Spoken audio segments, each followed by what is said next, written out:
Hello दोस्तों, good morning to all. चलिए आज देखते हैं थोड़ा सा ये एक टॉपिक है ये the fundamental unit of life class 9 का एक टॉपिक है। उसमें दिया हुआ है जैसे movement of solid liquid and gas दिया हुआ है, उसके बारे में जानते हैं थोड़ा सा। सुबह है, बहुत ठंड है आज, ठीक है। टॉपिक है आज का डिफ्यूजन और ऑस्मोसिस। डिफ्यूजन क्या होता है और ऑस्मोसिस क्या होता है, इसके बारे में जानेंगे, ठीक है। इसके बारे में डिटेल जानेंगे, आप यहाँ पे देख रहे होंगे, ठीक है। डिफ्यूजन लिखा है और ऑस्मोसिस लिखा है। First of all we going to start with the diffusion and then we start with the osmosis. तो इन दोनों को क्लियर करते हैं और एग्जांपल के साथ, और साथ में इनके बेसिक डिफरेंस भी जानेंगे, ठीक है। तो देखते हैं, चलिए आइए, ठीक है। अभी देख रहे हैं diffusion. Diffusion is the movement of particles. Diffusion is the movement of particles. Diffusion is the movement of particle. ये क्या है? मूवमेंट ऑफ पार्टिकल है। लिक्विड, सॉलिड और गैस, ठीक है। सॉलिड, लिक्विड और गैस में तीनों में होता है। From a region from higher concentration to a region of lower concentration until equilibrium is reached.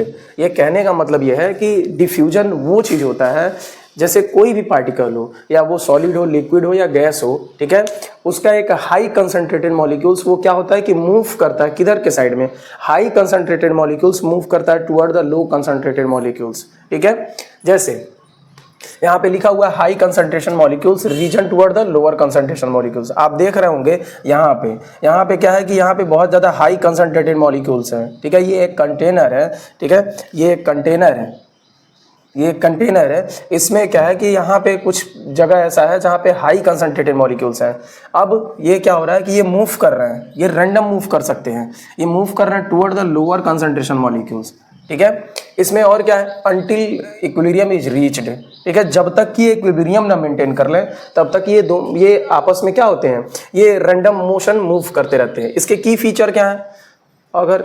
अगर इन गैसेस, लिक्विड एंड सॉलिड, ठीक है। ये तीनों में पाए जाते हैं, सॉलिड, लिक्विड और गैस में, ठीक है। Do not required a semi permeable membrane. और साथ में एक और बात ध्यान देंगे, ये सॉलिड, लिक्विड और गैस तो हो गया, ठीक है। Do not required a semi permeable membrane. इसमें सेमी परमिएबल मेम्ब्रेन का कोई रिक्वायरमेंट नहीं होता है। सेमी परमिएबल मेम्ब्रेन का मतलब होता है ऐसा मेम्ब्रेन जिससे कुछ सिलेक्टिव मॉलिक्यूल्स पास आउट हो सके, ठीक है। Do not require semi permeable membrane. The passive process, ये जो होता है ये पैसिव प्रोसेस होता है। एक्चुअली दो तरह के प्रोसेस होते हैं, मूवमेंट के दो तरह के प्रोसेस होते हैं। एक तो एक्टिव प्रोसेस, दूसरा होता है पैसिव प्रोसेस। जो पैसिव प्रोसेस होता है उसमें एनर्जी नहीं रिक्वायर्ड होती है, ठीक है। नो एनर्जी, यहाँ पे लिखा है ना, नो एनर्जी रिक्वायर्ड, ठीक है। एनर्जी का मतलब होता है एटीपी, ठीक है। Occur due to random motion of the particle. और साथ में इनका जो मोशन होता है वो रैंडम मोशन होता है, मतलब इधर उधर। रैंडम का मतलब ऐसे ऐसे ऐसे ऐसे किधर भी, ठीक है। ये मूव कर सकते हैं रैंडम मोशन में, ठीक है। साथ में ये बात समझेंगे कि पैसिव प्रोसेस और एक्टिव प्रोसेस, दो प्रोसेस होता है, ठीक है। जो एक्टिव प्रोसेस होता है उसमें एटीपी की नीड होती है। ऐसे प्रोसेस जिसमें एनर्जी की नीड हो, एक ऐसा प्रोसेस जिसमें एनर्जी की नीड हो उसको हम एक्टिव प्रोसेस कहते हैं। एक ऐसा प्रोसेस जिसमें एनर्जी की नीड हो उसको हम एक्टिव प्रोसेस कहते हैं। बट अगर जहाँ पे एनर्जी की नीड नहीं होती है हम उसको पैसिव प्रोसेस कहते हैं, ठीक है। हम उसको पैसिव प्रोसेस कहते हैं। और इसमें एग्जांपल देखते हैं, ठीक है। इसके एग्जांपल देखते हैं, ठीक है। यहाँ पे है परफ्यूम स्प्रेडिंग। जैसे आप किसी क्लासरूम में या फिर किसी घर पे आप क्या करते हैं, एक परफ्यूम को लेते हैं और एक कॉर्नर में स्प्रेड करते हैं। फिर देखते हैं कुछ ही देर बाद क्या होता है, पूरे रूम में वो परफ्यूम मतलब महकने लगता है, ठीक है। सेम उसके हाई कंसंट्रेटेड मॉलिक्यूल्स आप एक जगह स्प्रे किए और वो पूरे होल क्लास में या फिर होल पूरे घर में वो क्या होता है, पूरा स्प्रेड हो जाता है। कैसे स्प्रेड हो जाता है? क्योंकि वो हाई कंसंट्रेटेड मॉलिक्यूल्स होते हैं और मीडियम वहाँ पे एयर होता है, वो तुरंत लो कंसंट्रेटेड मॉलिक्यूल्स की तरफ मूव करने लगते हैं टिल इक्विलिब्रियम इज रीच्ड। जब तक कि पूरा इक्विलिब्रियम मेंटेन ना हो जाए, जब तक हाई कंसंट्रेटेड मॉलिक्यूल्स और लो कंसंट्रेटेड मॉलिक्यूल्स इक्विलिब्रियम ना मेंटेन कर लें, दोनों बराबर ना हो जाए, तब तक वो मूव करते रहते हैं। फिर है इसमें O2 and CO2 exchange in lungs. Actually ये तबका है जब एक्सटर्नल इन्वायरमेंट में और इंटरनल पल्मोनरी एयर में, पल्मोनरी वॉल्यूम में, जब तक दोनों में इक्विलिब्रियम नहीं मेंटेन होता तब तक ये दोनों क्या होते हैं, एक्सचेंज होते रहते हैं, ऑक्सीजन और carbon dioxide. Ink spreading in water, और साथ में कभी कभी आप इंक को स्प्रेड करते हैं वाटर में, तब तक वो स्प्रेड करता रहता है जब तक कि वो इक्विलिब्रियम ना मेंटेन कर ले, वो बराबर ना हो जाए, सेपरेट वो उसमें मिक्स ना हो जाए, तब तक वो उसमें मतलब उसमें घुलता रहता है, ठीक है। फैक्टर अफेक्टिंग डिफ्यूजन, ठीक है, कुछ ऐसे फैक्टर हैं जो डिफ्यूजन को अफेक्ट करते हैं, कुछ ऐसे फैक्टर हैं जो डिफ्यूजन को क्या करते हैं, अफेक्ट करते हैं। जैसे टेम्परेचर है, अगर हाई टेम्परेचर है, ठीक है, हाई टेम्परेचर फास्टर डिफ्यूजन, अगर आप टेम्परेचर को बढ़ा देते हैं, ठीक है, इन द केस अगर आप टेम्परेचर को बढ़ा देते हैं तो क्या होगा, जो डिफ्यूजन होगा जो वो फास्टर हो जाएगा, वो बहुत तेज हो जाएगा।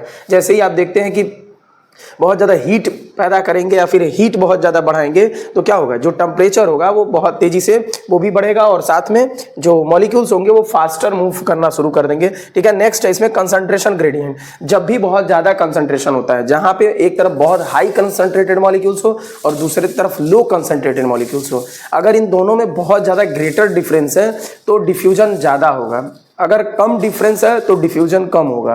बट यहाँ पे क्या लिखा है, कंसंट्रेशन ग्रेडियंट। कंसंट्रेशन ग्रेडियंट का मतलब होता है एक जगह पे बहुत ज़्यादा, ठीक है, कंसंट्रेशन ग्रेडियंट तभी क्रिएट होता है जहाँ पे दूसरे जगह पे बस बहुत कम हो, ठीक है। ये क्या होता है, यहाँ पे कंसंट्रेशन ग्रेडियंट क्रिएट होगा, क्या होगा, कंसंट्रेशन ग्रेडियंट क्रिएट होगा, ठीक है। नेक्स्ट है size of particle. Small size diffuse faster.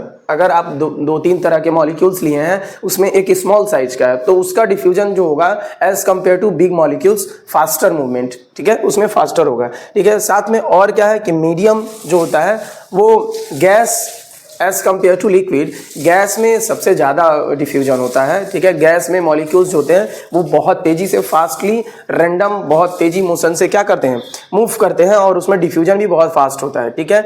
Next आते हैं, देखते हैं ऑस्मोसिस। ऑस्मोसिस क्या है, ठीक है, लिखा है यहाँ पे डेफिनेशन इसका, osmosis is the movement of water molecules from an area of higher concentration, from an area of higher concentration to an area of lower water concentration across semi permeable membrane. Class इसको ये बात समझेंगे कि ये जो लिखा है semi permeable membrane, ठीक है, ये बहुत इंपॉर्टेंट है, ठीक है।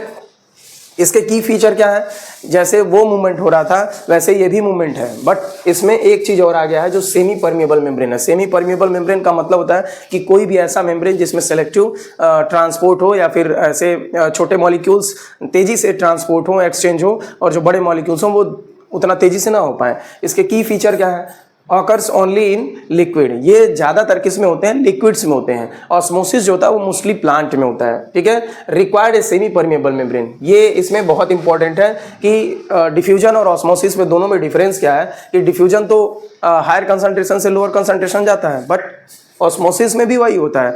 बट यहाँ पे क्या है कि सेमी परमिएबल मेम्ब्रेन प्रेजेंट होता है जिसके थ्रू होकर जो भी मॉलिक्यूल्स होते हैं वो ट्रांसफर होते हैं एक जगह से दूसरे जगह पे। हाई कंसंट्रेशन मॉलिक्यूल्स जो होते हैं वो लो कंसंट्रेशन मॉलिक्यूल्स की तरफ मूव करते हैं। फिर इसमें है पैसिव प्रोसेस, इसमें भी है कि नो एनर्जी रिक्वायर्ड, ये भी जो डिफ्यूजन होता है, ठीक है, ये ऑस्मोसिस जो होता है इसमें भी एनर्जी की रिक्वायरमेंट नहीं होती है, ठीक है। तो ऐसे ही पैसिवली ये ट्रांसपोर्ट होता है। इसके एग्जांपल क्या है, water entering root hair cell of the plant. जैसे जो प्लांट होते हैं, ये जो प्लांट होते हैं,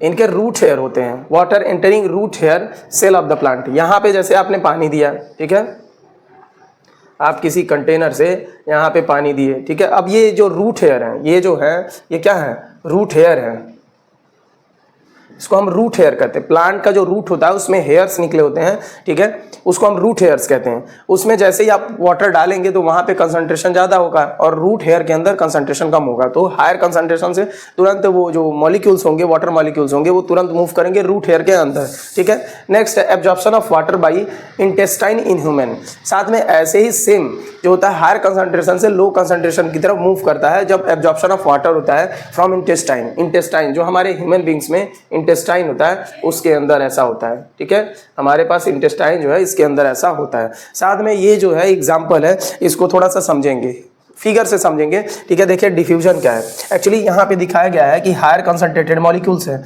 ठीक है, ये मूव कर रहे हैं किधर, लो कंसंट्रेशन मॉलिक्यूल्स की तरफ। ये जो इधर का पार्ट है ये आपको दिख रहा होगा, ये लो कंसंट्रेशन है। तो जो मॉलिक्यूल्स होंगे वो देखिए एरो लगा हुआ है कि high concentrated molecules goes toward the low concentration molecules, और तब तक जब तक कि ये इक्विलिब्रियम ना मेंटेन कर लें। बट यही चीज थोड़ा सा डिफरेंट है, ऑस्मोसिस में क्या है कि हाई कंसंट्रेटेड मॉलिक्यूल्स तो हैं ये हाई कंसंट्रेटेड मॉलिक्यूल्स तो हैं, बट ये जब मूव करते हैं लो कंसंट्रेशन मॉलिक्यूल्स की तरफ तो ये सेमी परमिएबल मेम्ब्रेन होता है। एक मेम्ब्रेन होता है जिसमें पोर होता है, ठीक है, वो इससे पास आउट होते हैं, ठीक है। जब भी मेम्ब्रेन प्रेजेंट होगा तो हम उसको ऑस्मोसिस कहते हैं। जैसे आपके घरों में आरओ लगा हुआ है, आरओ प्लांट लगा हुआ है, आरओ का मतलब होता है रिवर्स ऑस्मोसिस, और उसमें रिवर्स ऑस्मोसिस होता है। यहाँ पे जो है ऑस्मोसिस है, ऑस्मोसिस जो है वो एक मेम्ब्रेन के थ्रू होता है, उसी को हम कहते हैं ऑस्मोसिस। सिंपली आप समझ लीजिए डिफ्यूजन और ऑस्मोसिस सेम है, बट जो ऑस्मोसिस होता है उसमें सेमी परमिएबल मेम्ब्रेन प्रेजेंट होते हैं, ठीक है, ठीक है। तो चलिए फिर देखते हैं, नेक्स्ट क्लास देखते हैं, नेक्स्ट स्लाइड देखते हैं, ठीक है। डिफ्यूजन और ऑस्मोसिस में डिफरेंस बिटवीन देखते हैं, उसको समझने का प्रयास करते हैं, ठीक है। ये नेक्स्ट स्लाइड है, ठीक है, उसके बाद वाला स्लाइड है ये, ठीक है। लिखा हुआ है difference between diffusion and osmosis, ठीक है। इसके बारे में देखते हैं क्या होता है इसके बारे में, okay. Next feature we will going to first of all we going to study about the feature which and type of feature, okay. The medium, first of all we going to study about the medium, what kind of mediums in diffusion and osmosis, and another is type of molecules, ठीक है। type of molecules कौन कौन से होते हैं, फिर membrane needed है, ठीक है, कि किसमें मेम्ब्रेन की जरूरत होती है और किसमें मेम्ब्रेन की जरूरत नहीं होती है, उसके बारे में भी देखेंगे, ठीक है। नेक्स्ट है डायरेक्शन, ठीक है, सेकेंड लास्ट है डायरेक्शन। फ्लो ऑफ मोमेंट्स किधर है, जैसे फ्लो ऑफ मॉलिक्यूल्स का या फिर वो जो फ्लो है वो किस साइड में है, ठीक है, उसके बारे में देखेंगे। एनर्जी यूज्ड है, ठीक है, एनर्जी यूज होती है इस मोमेंट में या फिर इस मैकेनिज्म में या फिर नहीं होती है, इसको क्लियर जानेंगे, ठीक है। फर्स्ट है मीडियम। मीडियम इसका क्या है, डिफ्यूजन में मीडियम क्या है कि सॉलिड है, लिक्विड है और गैस है, ठीक है, solid, liquid and gas, okay. And osmosis में क्या है कि ओनली लिक्विड, ठीक है। ऑस्मोसिस जो होता है वो सिर्फ और सिर्फ कहाँ पे होता है, only in liquid, basically in water, okay. Just जैसे आपने देखा ना कि जो रूट हेयर्स होते हैं वो एब्जॉर्ब करते हैं, ठीक है, ऑस्मोसिस के थ्रू, ठीक है, एब्जॉर्ब करते हैं वाटर को ऑस्मोसिस के थ्रू, ठीक है, उसके बारे में। फिर है type of molecules. Type of molecules कौन कौन से टाइप है, जैसे इसमें एनी पार्टिकल्स है, कोई भी पार्टिकल्स इसमें चल जाता है, जैसे सॉलिड है, लिक्विड है, गैस है, कोई भी चल जाएगा।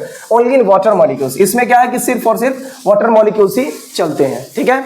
नेक्स्ट है मेम्ब्रेन नीडेड, क्या इसमें मेम्ब्रेन की जरूरत होती है या नहीं होती है, वो देखेंगे, ठीक है। तो डिफ्यूजन में कह रहा है कि मेम्ब्रेन का जो नीड होता है, जो जरूरत होती है वो नहीं है, ठीक है, मेम्ब्रेन की नीड नहीं है। But in osmosis there is a yes, ठीक है, यहाँ पे मेम्ब्रेन की जरूरत है, ठीक है। वो भी मेम्ब्रेन क्या है, जो मेम्ब्रेन है उसका नाम क्या है, सेमी परमिएबल मेम्ब्रेन, ये सेमी परमिएबल मेम्ब्रेन। नेक्स्ट देखते हैं डायरेक्शन क्या है, ठीक है, फ्लो ऑफ मोमेंट्स, जो फ्लो है उसका डायरेक्शन क्या है। इधर है high concentration to low concentration, ठीक है। In diffusion high concentration to low concentration movement of molecules, but in the osmosis there is high water concentration to low water concentration, high water concentration toward the lower water concentration, okay. Next है, ठीक है, energy used. कौन कौन सी energy use होती है भाई, इसमें क्या होता है, डिफ्यूजन में कोई एनर्जी यूज नहीं होती है, ठीक है। और फिर ऑस्मोसिस में क्या है कि इसमें भी कोई एनर्जी यूज नहीं होती है।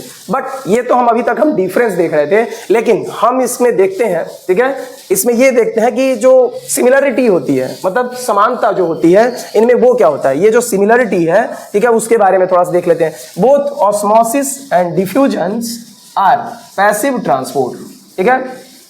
पैसिव ट्रांसपोर्ट का मतलब होता है कि जो भी सेलुलर एक्टिविटी होती है, ठीक है, वो कोई भी एनर्जी का वहां पे यूटिलाइजेशन नहीं होता है।